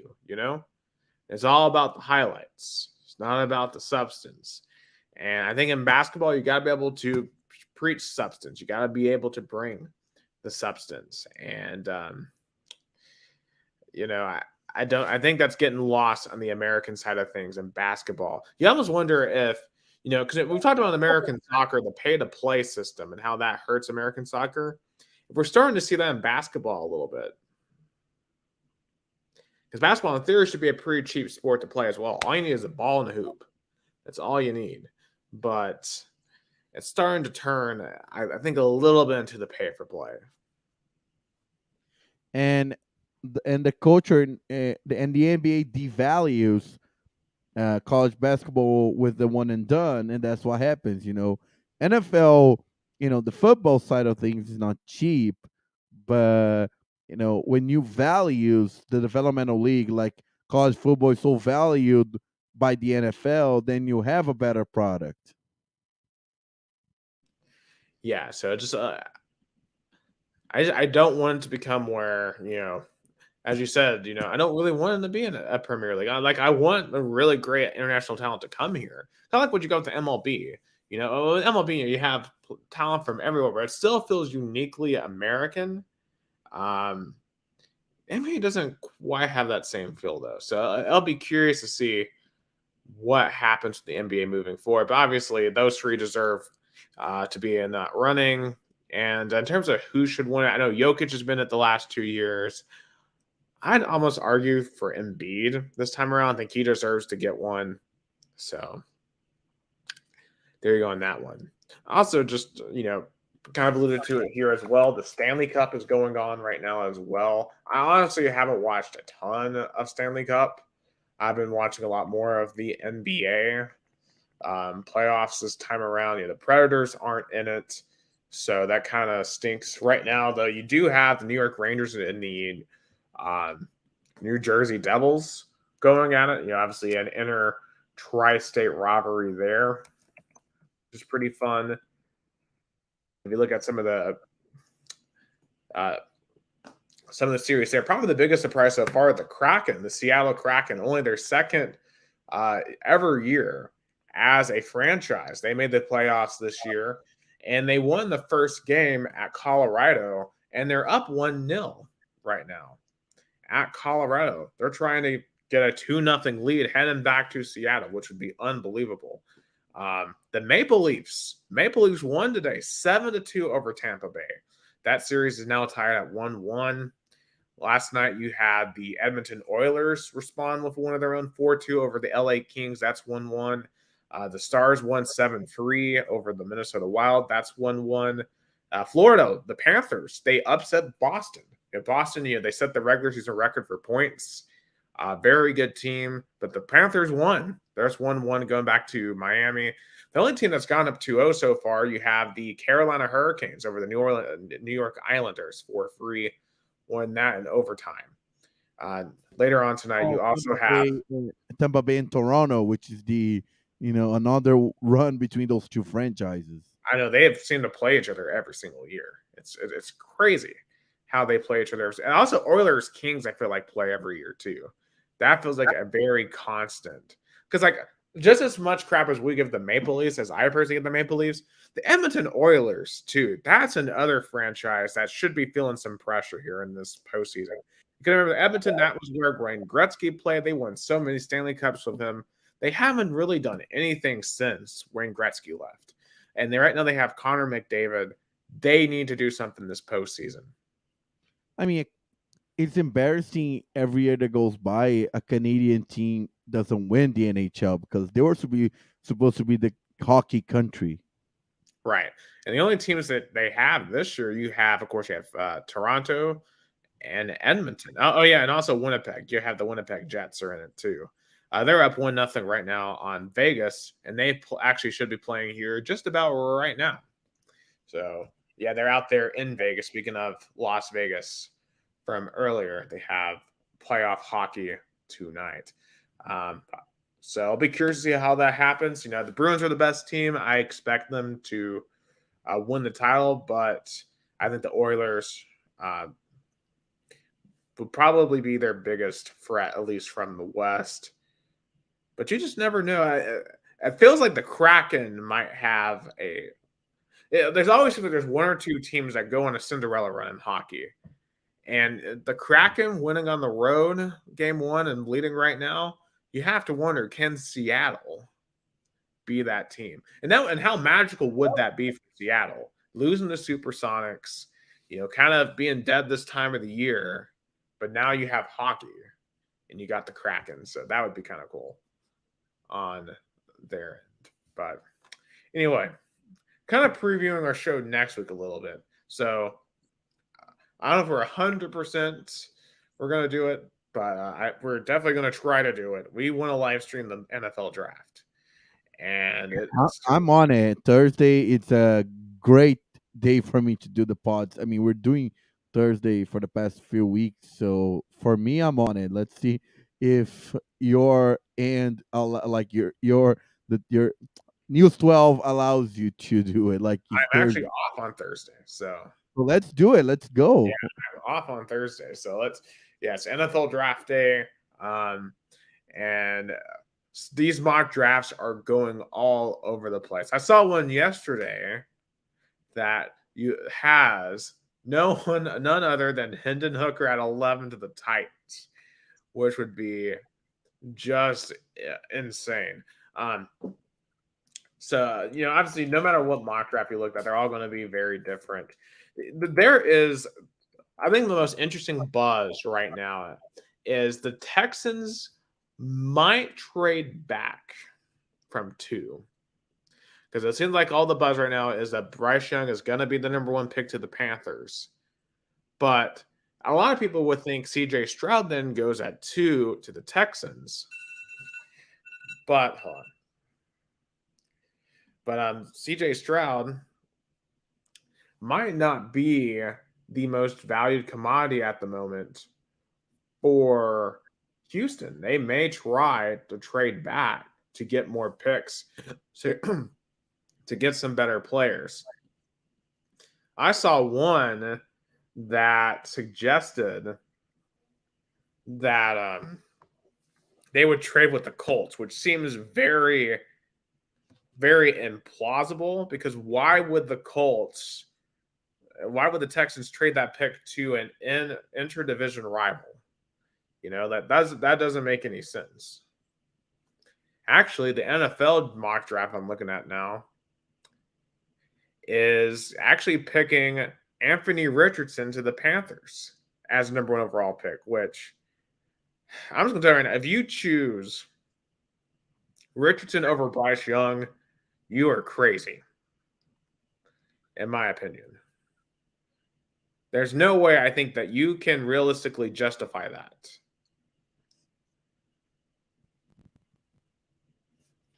Yeah, it's a crazy move. I feel like Hendon Hooker is going to be the steal of the draft, like Lamar Jackson was with the Ravens. But I mean, it has Bryce Young going at 3 to the Colts. It has Richardson and Stroud over Young. That is absurd. Young is by far, I think, the best quarterback in this class.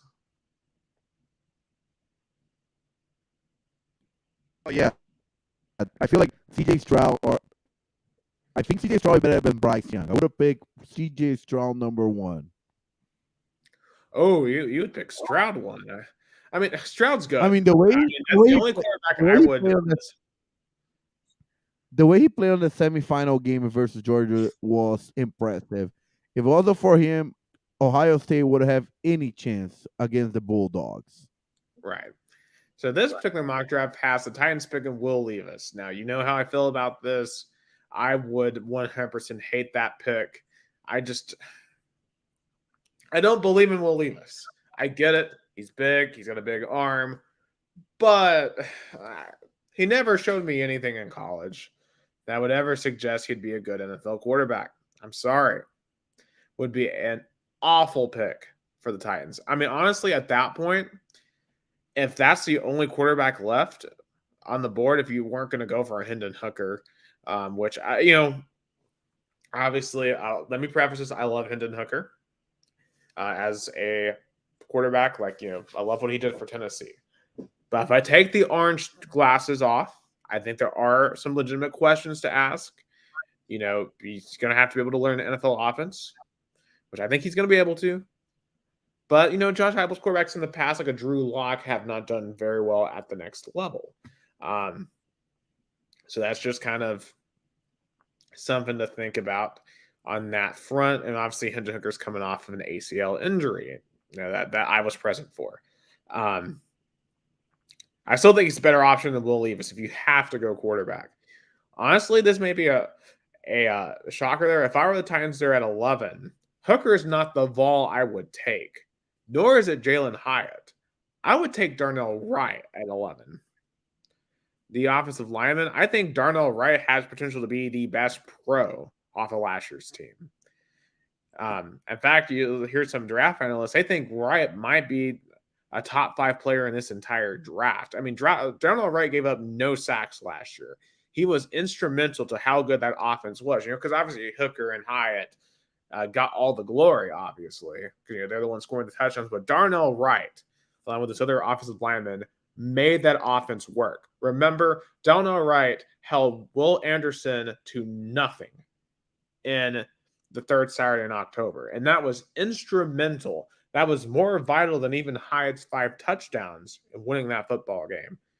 Darnell Wright, I think, would be a wise pick at 11 because let's be real, the Titans' offensive line right now is a complete joke. It's awful. And Wright would be an instant starter for the Tennessee Titans. Yeah, we'll see what's going to be. Hopefully, the Titans won't make any stupid moves like they did last year. Yeah, because I was doing an IRP rip stream, and man, that was the last thing I ever did with them. Actually, was that that doesn't even exist anymore. And that there was a live stream of that, and it's just, man, because I reacted to the AJ Brown trade live on stream, and man, that was hard. I remember that was historical. We did on the WTK Facebook page. Was like what, like 4 hours live or something like Yeah, that. yeah. I mean, it's a long process, and I just feel like it's going to be a crazy night. There's going to be a lot of moves. I think also too what's interesting is there's rumors that the Niners are trying to trade Trey Lance because it looks like they're going to go with Brock Purdy as a starter moving forward, which I don't know. I mean, I know Brock Purdy was good last year, but what is his ceiling? I mean, Brock Purdy had an elite crew around him. I mean, does he truly elevate the 49ers to championship level? I don't know. I don't think he has the potential that a Trey Lance does, personally. And I think now honestly, I would rather the Titans trade for Trey Lance than draft a quarterback in this class. but all the questions of his injury, of not being proven, I don't know. Like the Niners are like, Brock Purdy show signs of being more ready than Trey Lance, so that's why they're sticking to it. Yeah, I don't know. It's very. It's just he's so young. I mean, and I think the 49ers, unlike the Packers, are not going to treat him like Jordan Love. They're going to trade him so he can go somewhere else and they can get some value for him. Because right now for the Packers, you're about to lose Aaron Rodgers and you may lose Jordan Love in the process too. So you just lost literally everything.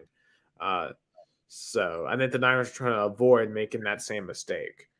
Also too, I think another interesting point I wanted to bring up. There's a lot of talk that the Eagles at pick 10, the pick that they got via the Saints, they may take a running back there, Bijan Robinson from Texas, maybe Jahmyr Gibbs from Alabama. I personally think this is a terrible idea. This is 2023. Do not take a running back in the top 10. I think that's insane.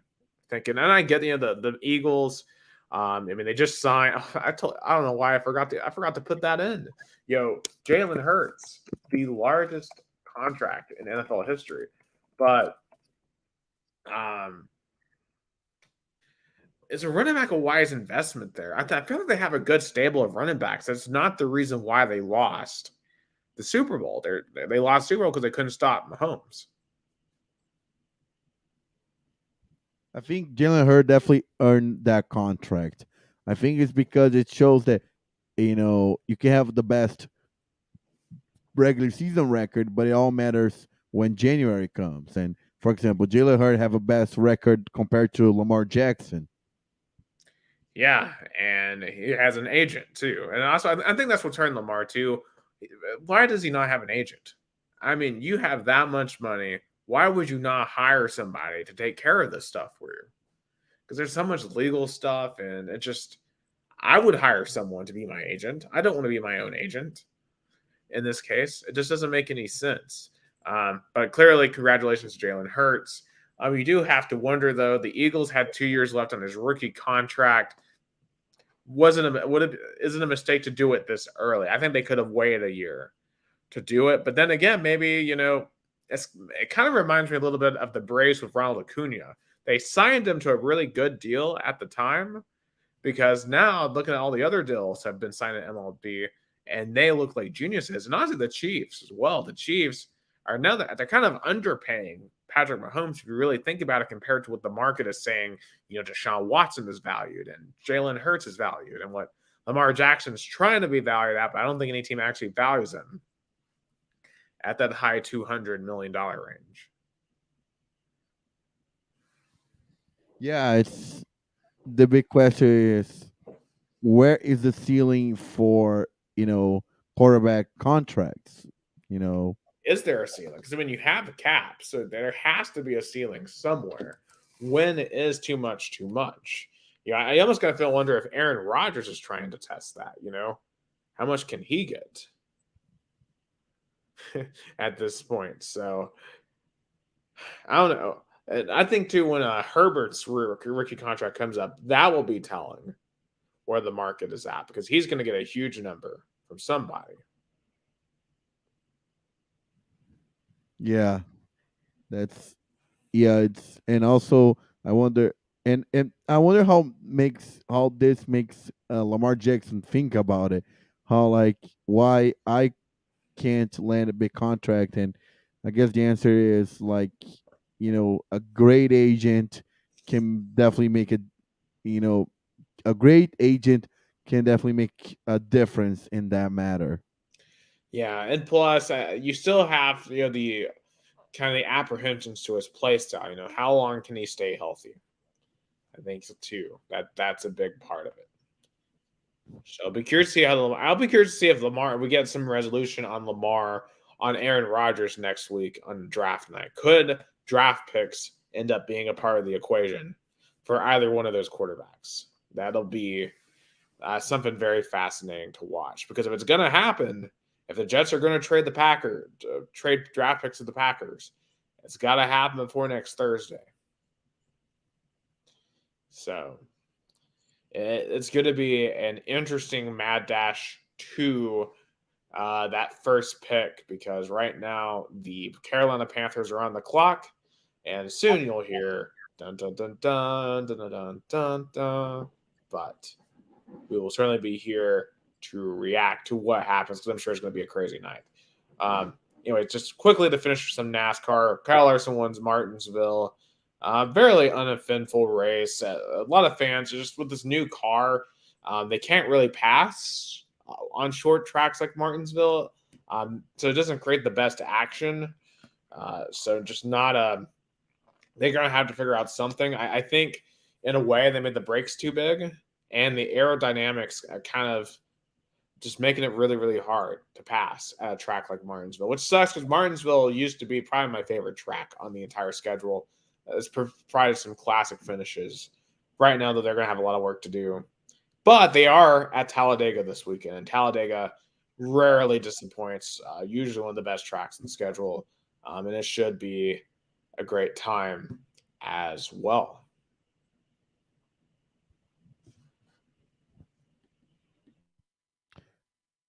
Yeah.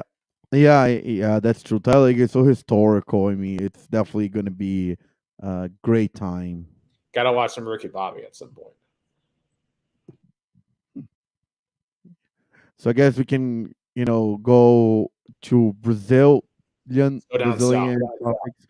Yes, I'm gonna start with the coach carousel, which was crazy this week. Both Corinthians and Corinthians and Sao Paulo fired their coaches. Sao Paulo fired Rogério Ceni. He was a legendary goalkeeper for São Paulo for 20 plus years, and then he retired, became São Paulo head coach back in 2017. Then when he was fired, he went to Fortaleza, Cruzeiro, Flamengo, and then he went in Fortaleza again, and then he was hired back from to Sao Paulo back in October 2021, and then he was fired this week. He had a lot of relationship problems with the roster, especially the young players this year with Marcos Paulo and Luan. Last year, he had a lot of problems with the veteran players, and there was so much troubling. They like players like Patrick, Nico left, and they were the core of the team last year. So it's the kind of issues that you know that was troubling, and that they won Tuesday against Puerto Cabello from Venezuela, but they play awful. It was very lucky they got the win, and São Paulo. The fans were mad. The poor performance of the team. So Rogério Ceni was fired, and they hired former Flamengo head coach Dorival Jr., the coach that won Libertadores and Brazilian Cup for Flamengo last season. I think it was the right move. I think Dorival Jr. definitely, is a stabilizing coach, knows how to work with young players, and you know has a great tracking record, especially winning all those titles with Flamengo last season. Huh. I mean, here's the thing though. Like, I don't know if I would ever want to be a coach in Brazil. Like, it seems like you don't get more than 2 months. Like, if you don't win a championship in your tier 2 months, you're fired. Uh, Yeah, it's the harsh reality. I mean, uh, like Rio Branco coach Mark Spolgrip went on our radio show this week, and he talked about how it is brutal for uh, a Brazilian soccer head coach because one day you are in the state of São Paulo, the next day you might ended up going to Bahia. Like it's so unpredictable. Like especially for bigger teams, is the pressure of winning titles and getting results. For smaller teams, is the short season and really short budgets. So it's hard for on the both ends. And so Paulo was harder. Imagine if Peyton Manning was the coach of the Vols, and then he was doing a bad job as a coach, but it's still hard to fire him as a coach because he had so much history as a player. yeah, I mean, it'd be like hiring Peyton Manning and then running him off 6 games to the first season. Yeah, it's hard. It's hard to fire a legend like Rogério Ceni. I mean, São Paulo fans are always going to be grateful for what he did as a player. He won everything, literally all titles. Oh, except for one, the Brazilian Cup, which he lost in the finals in 2000 on like a goal on the 44th minute on the second half. I think that was one of the most painful losses for Rogério Ceni. I mean, the closest But comparison we really have in America right now to that situation, you had Patrick Ewing at Georgetown. They finally fired him after 5 years of not being any good. yeah, He had such yeah, a long time because he's so beloved. yeah, I think that's definitely the same situation. And I don't know what's the situation Georgetown, but it might be similar to São Paulo. Is it might end up not being the coach's fault, like uh, Patrick Ewing and Rogério Ceni. It might be a problem with the administrators and front office and directors and that kind of stuff. But Rogério Ceni, I think he has still a market. I don't know if he's going to be the big teams. I think he's going to go back to like a mid tier team, like a team in the northeast, like he did. He's a great rebuilder. I mean, what he did to Fortaleza, bringing them from third division to first division, make them relevant again. But I don't think he's going to go back there because Juan Pablo Voivoda is doing a tremendous job. But anyway, he's on the market. But I think São Paulo made the right choice. But I still think they're gonna fight for relegation. I don't see them winning any titles this year. Like they lost in the quarterfinals of the state championship. They're still on the Brazilian Cup, but I wouldn't be surprised if they're eliminated against Ituano on the road on Tuesday. I hope I get credentials for this game because it's gonna be a massive game on Tuesday for São Paulo's season. And And Toronto make the semis yeah, it makes of the round of 32, I believe, because that's yeah, the third phase. I think it's going to be round of 32, then quarterfinals, then semifinals, then finals. yeah, definitely Sao Paulo. I did. It just seems like just from the name alone, they should be a lot better than they are. Yeah, I mean, yeah, and the ineptitude of the front office. We talk about the Oakland A's, like São Paulo, the ineptitude. For the São Paulo was one of the greatest teams in the South America in the 2000s. They won everything. They were seemingly unstoppable, and then they went on over the top of their heads. They became arrogant, and then from 2005 to 2008, they won everything, literally everything. FIFA Club World Champions, Libertadores, Brazilian National Championship. The only title I think was Brazilian Cup they didn't win, but they couldn't play because they were in Libertadores. But after 2008, they fired their coach Muricy Ramalho, and then was downhill from then on. There were also problems in the administrative side. The president went for third term, which was kind of like a maneuver. And from then on, São Paulo, it got worse by the year, and then now they are not as relevant as they were in the past. I mean, that sounds like so many teams. I mean, it really reminds me of like a Georgetown, like exactly like a Georgetown. The Georgetown used to be one of the top basketball programs, and Sao Paulo is kind of in that same boat. So I'll just be curious to see. I think for a team like that with the incompetence in the front office, you just got to get some stability. And it's just the culture down there, the soccer culture is just not going to be conducive for success if they don't kind of buck that trend and just allow for a new team to develop. Yeah, and Rogério Ceni was kind of like a shield to the front office and to the president kind of inner circle. But now with him leaving, I think the the anger of the fans are gonna be to the directors to be like, we want relevant players. Like Flamengo, Sao Paulo does not have any relevant players, and They have the money to compete with some I of I the top mean clubs. they should have, but they spend stupid money, like with Daniel Alves' retirement plan, which they're still paying him even though he's in jail in Spain, and all the stupid money they spend on players that are not worth it. I mean, do they That not have like a clause in this contract where if you get arrested, they no, no, man, no, no. Even though he's arrested in Spain, Daniel Alves still gets 400,000 reais every month on his bank account what? Well, because of he must be rolling in commissary. yeah, because of São Paulo had to get rid of his contract, but he's still owed him money of like salary that wasn't paid, and and the buyout too. So it was like a aggregate kind of like a deal they made, but the kind of money that they have to, and they made bank loans, they're making loan after loan after loan to keep it afloat. São Paulo is a team they needed to become what we call here a SAF, which is transition from this like president kind of like this club mentality to like a business mentality. Like we talk about like become an actual franchise with owners, not presidents. And it sounds like one bad recession could destroy the club. Yeah.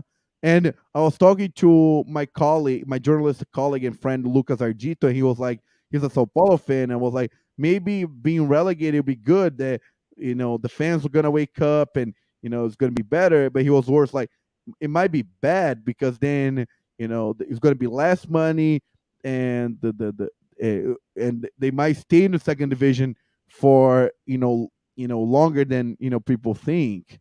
So I don't know. It's a troubling situation, to Sao Paulo, which is different from Corinthians, though. Corinthians also fired their coach Fernando. Not fired, actually. I used the wrong term.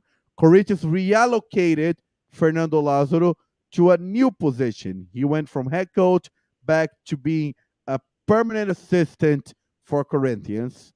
So he's not Why did fired. he stay? Yeah, he stayed Like, as a permanent assistant, which means if, for example, Kuka right now, which is the new head coach, gets fired, he gets to be the interim head coach. what? That doesn't make any sense. Like it's like so like when Jeremy Pruitt got fired, it'd be like if we kept Butch Jones on and then he got to be the interim during the Yeah, coaching search. How is that good for like team morale? yes, I don't understand this move. Like, but Lazaro's assistants were fired. Thiago Largui and Luciano Diaz were fired. So the coach wasn't fired. He was relocated as a permanent assistant, but the former coach assistant were fired. Interesting. So now, if the new coach sucks, is he in bigger danger now being fired, even though he's not the head coach? I think what he realizes, I believe I wasn't in the meeting with the directors and the front office of Corinthians, but I think he also realized, as like Corinthians front office did, that it was a bigger step that he could have handled. It looks like he's a great analyst. He was the analyst for the Brazilian national team heading to the last year's World Cup. Of course, when you invited to be Corinthians head coach, you're gonna take it. It's a once in a lifetime opportunity. You know, you want to be the coach, one of the biggest soccer brands in Brazil. But I think it was too much for him. I think he realizes he realizes he wasn't ready for that role yet, and Corinthians needed a change of direction because like they lost yesterday to Argentino Juniors at home in Libertadores, and they lost to Remo in the first leg of the third round of the Brazilian Cup. So their season is on the line in the next few weeks because next week they're gonna play Remo again in the second leg. They need to win 2-0 to go to penalties or like 3-0 to advance. You know, and they need to. And Brazilian Cup, I feel like is the biggest chance for Corinthians to get a title. And in the Libertadores, at least you want to make past the group stage, and you lost it at home. So that's why they needed to act fast. Kuka was a great choice, I believe. Kuka has the intensity and the passion that the Corinthians fans wanted. I feel like a chant that made Corinthians front office hires him was like, uh, em português, like, puta, que saudade quando o Corinthians jogava com vontade. Like, oh my God. Like, I'm going to sorry. Bitch, what I miss when Corinthians play with willingness, like something like that. Like the chant means like that the fans miss Corinthians playing with passion and like really out there. So I think Kuka is the kind of coach. He's a passionate coach. He's a intense coach. Their teams play with intensity. The only issue is the fans are arguing is that back in the 80s he was convicted on a kind of like a you know in charges in Switzerland when he was a player on Grêmio, which was like so the story is that a 13-year-old went to the hotel room where Kuka and other three players were in it. The players had consented Oh, sexual relations with the girl, but the girl was still a minor. It's like in America, right? jeez, that's. I mean, the moment you brought up a 13-year-old going to the motel room, there's no way that there's nothing good that could come from that. Yeah. So okay, so it sounds like they didn't do their due diligence here. But the thing is, Kuka was convicted because he was in the same room, but the girl said during the I think was during the trial that he did not have sexual relations with the girl. He was just, I guess, with in the room, like he was with the players. That But makes him culpable. I'm sorry. That makes you culpable. If you are a grown man and you're in the same room with other grown adults that are doing horrible things to a child, because a 13-year-old girl is still a child. Um, I'm sorry, you're culpable. It is your responsibility to stop that as a grown man. And the fact that one, he's not in prison right now is insane. he was Two, that sentenced. he gets hired is He even was more. sentenced in Switzerland, but I guess it wasn't applied to the Brazil to his. I mean, that should disqualify him like immediately. I'd be raising all kinds of hell about that. I would not want a man like that representing. I mean, I don't know how he wasn't even convicted in the first place back in Switzerland. I mean, that's insane. Um, wow. But Yeah, I'm ready for this guy to fail, man. I yeah. want this guy. I want That's this guy to what fail. I mean, he that's sounds like what just a horrible person. I mean, how do you not stop a 13-year-old from getting exploited like that? I would say. I mean, that's what a lot of the feeling of Corinthians fans, even my best friends, brought up that. I would say this though, like he is not in trouble with the law in Brazil. He can work, and I feel like he is a great coach that had recent success with I don't Atlético care. Mineiro. he allowed a 13-year-old to get sexually assaulted. That I don't want a person like that in my organization. I don't care what success he's had elsewhere. I don't care if he isn't legally in trouble. I mean, Deshaun Watson legally got off in America, and I wouldn't want him to be my quarterback. And he did, as far as I'm aware, he didn't assault any minors. And what he did was awful, but at least he wasn't a bystander to assaulting a minor. So Yeah, this guy it's just sounds like a big douchebag. Like he, he, wow, he needs some karma for that. yeah, Clearly, yeah, yeah. I guess that was a bit like I was watching one of the biggest Corinthians YouTube news channel when they were announcing his name, and the feeling there were very mixed feeling, and definitely that issue was one of the things that they were talking about with being kind of the downside of it.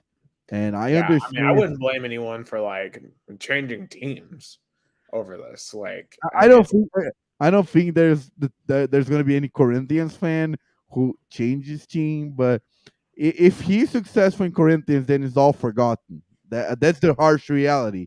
That's the harsh reality. Like if he that gets, really does suck. I mean, because I mean, there's certain things that are forgivable. Like if you like, I don't know, defraud a bank or you run like a Ponzi scheme or something like that. But I don't know, being a bystander to the rape of a child, yeah, no, that's something that would not fly in the U.S. I feel like I don't know if there's anyone good enough at their sport or their particular thing to get away with that. Um, yeah, I don't know. That's just bad. That's yeah. just real bad. I mean, I know I try to analyze the on field stuff. Of course, I had to talk about this, which is a incident that happened, and it's a lot of you know you know back and forth, and and a lot of fans have the same reaction as you did, which is totally understandable. I just try to analyze what he can bring to Corinthians on the field because you know Corinthians hired him, so we have to analyze what he's going to bring into the team. Like, I'm not a judge. I can't do anything about that matter. What I can do is analyze what he can bring to Corinthians on the field. I think he can bring a lot of intensity to the team. I think he's going to bring a lot of their offensive style to Corinthians, which has been poorly in offense. So that's what I can analyze as a soccer pundit. Yeah, I will be rooting for him to fail and fail greatly. But I mean, it sounds like he knows what he's doing at least on the soccer pitch. Um, so we'll see. I'm let's just say based off how you've described him, he is. I'm no fan. Yeah, and it's totally understandable. Like when he was announced, a lot of my friends and people I know on social media reacted the same way, like saying that like Corinthians president, Duilio Monteiro Alves put a stain on Corinthians story, and there was a bad hire. Corinthians, the team that respects women, and should have done something like that. There was a lot of reactions like that on my friends group and all over social media. I just say this though, I understand those reactions.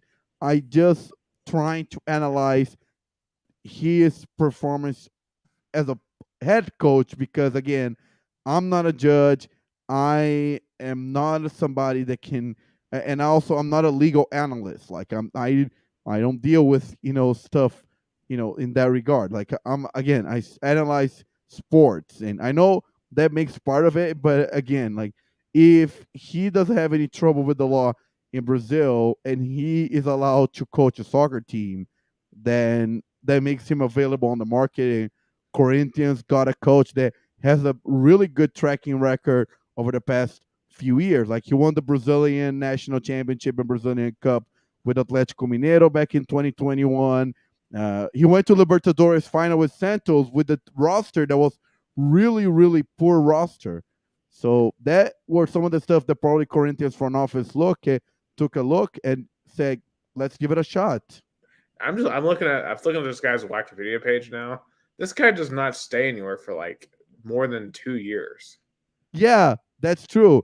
He has an issue that it happened to, like, for example, in Palmeiras and Atlético Mineiro. He had a great season. Then he abruptly left for personal reasons, and then he came back on both situations and failed. So I hope that on Corinthians, since it's his first time as a Corinthian coach, he can have the same impact as he did his first time as Palmeiras coach or his first time as Atlético Mineiro coach. I mean, it's like he's coached like all four of the NFC East teams. I mean, it just, yeah. Yeah, he basically Everything rubs me the wrong way. This guy. like he basically coached it. I think with now Corinthians, he coached all 40, all big, all top teams in Sao Paulo, and I guess he coached all top. I know he didn't coach Vasco. I think Vasco was the only team that he didn't coach on the top eight. You know, the four big in Sao Paulo and the four big in Rio. But he also coached Grêmio, Atlético Mineiro, which has a really success, like his best season ever in 2013. He's a coach also known for being a crybaby coach, especially back in 2007 when he lost the Rio State Championship as a Botafogo head coach. He went on a press conference and cried and said the title was stolen, and he earned a nickname called Crybaby Coach. Man, that's not the name you want to have, crybaby coach. Yeah, I guess with the recent success for the past 10 years, he kind of, left the, bad legacy aside, but who knows what's going to happen. I think he can do a lot because the thing is, Corinthians has a, aging roster with a lot of pieces that are not working out. So he's going to have a lot of work to do trying to put those pieces together, especially without Renato Augusto, which is the main piece Corinthians, have, but he's getting injured every other time. Yeah, I think I've said all I've needed to say on this topic. Yeah, so Brazilian Championship started last weekend. I went to the opening game, the defending national champions Palmeiras playing Cuiabá. They had a little bit of trouble, but they were able to win 2-1. So a national champion, current national champion start with a win is always interesting. Flamengo won, on Jorge Sampaoli. He didn't coach, but he was there watching on the VIP boxes. I think he's going to do a tremendous job in Flamengo. I forgot to mention in my line there, Jorge Sampaoli, former Sevilla Olympique de Marseille head coach, hired as the Flamengo head coach. He has a very intensive style. He is a very he wants his teams to play with all offense. He's I think there's a lot to offer for this Flamengo team. I think it was a good hire, but again, Flamengo needs to give time for coaches to. But Flamengo, to all fairness, in the past 2 seasons, especially last season, they fired a Portuguese coach in the beginning of the season. Then by mid-season, the team took off and they won championships. Like last year, they fired Paulo Souza, Dorival Jr. comes, win title. So this year they fire Portuguese head coach Vitor Pereira. Sampaoli comes up. Let's see if they're gonna win titles again. That's the big question mark. But I think Sampaoli, which is a very offensive coach, I think can bring a lot to Flamengo. They already played great on Wednesday in the Libertadores 2-0, but again, was Nublense, so it's a weaker team. I think that's pretty much in the Brazilian championship week 2. I think some interesting matchups. São Paulo Saturday play América Mineiro, the Dorival Jr. debut. Vasco and Palmeiras, which has a lot of issues off the field, kind of, because Vasco went to the courts to force to play in Maracanã, because Vasco has a stadium, São Januário, but the big stadium in Rio is Maracanã. And Vasco was granted by the courts to play in Maracanã on Sunday against Palmeiras, because Maracanã is actually owned by a consortium by Flamengo and Fluminense. But Vasco using the courts to force himself to play in Maracanã.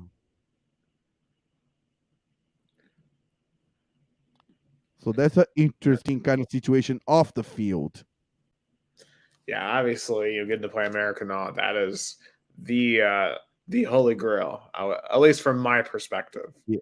Oh yeah, and I think Vasco fans kind of, are gonna fill up because Vasco fans are passionate. Last year, Vasco played against Cruzeiro in the second division, was one of the highest attended games in the stadium. I think they're gonna do the same on Sunday. But it's just interesting how this court battle between Fluminense and Flamengo versus Vasco. I think that's detrimental to the sport, to soccer, but it's a situation that we have to deal. Libertadores and Sudamericana this week. Corinthians, I said, lost at home.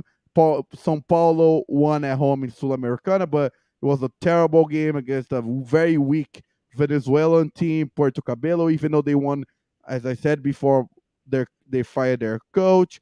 Palmeiras, I mentioned they won 2-1, and Santos tied 0-0.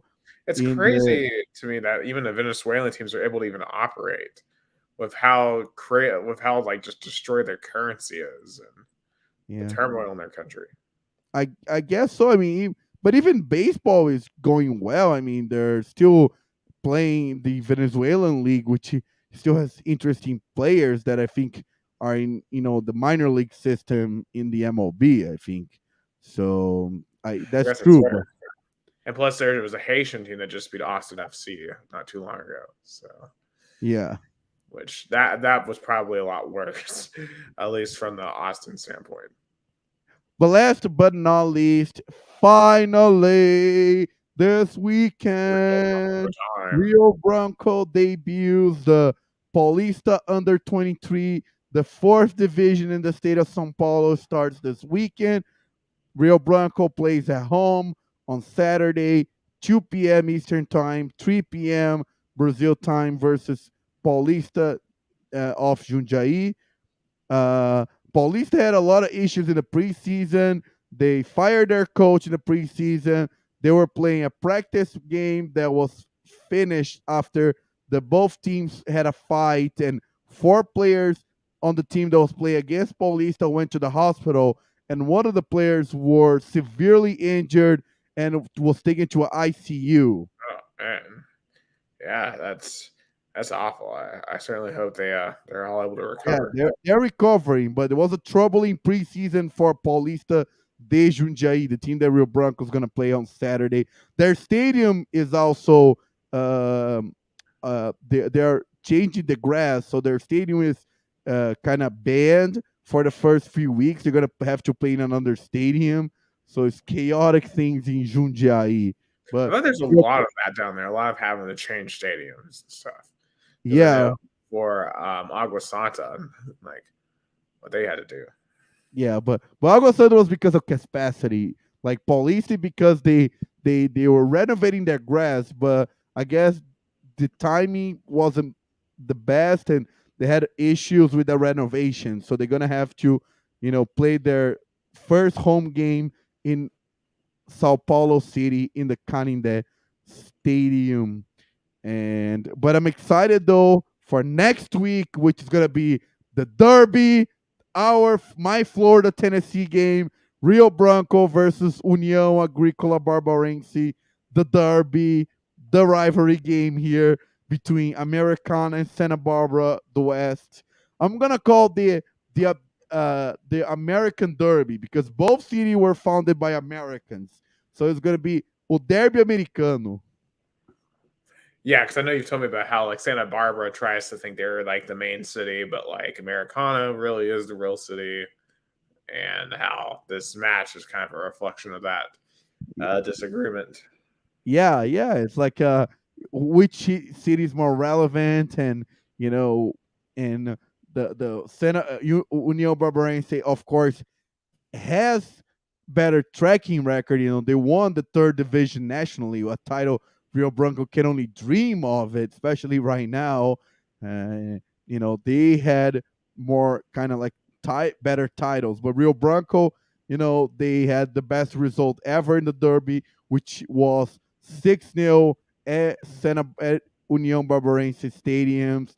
So that was historical, but you know, but I've just decided to see Rio Branco finally get to play a professional game. You know, the last game was August last season. They won their last game, but the second phase was just horrible with 5 straight losses.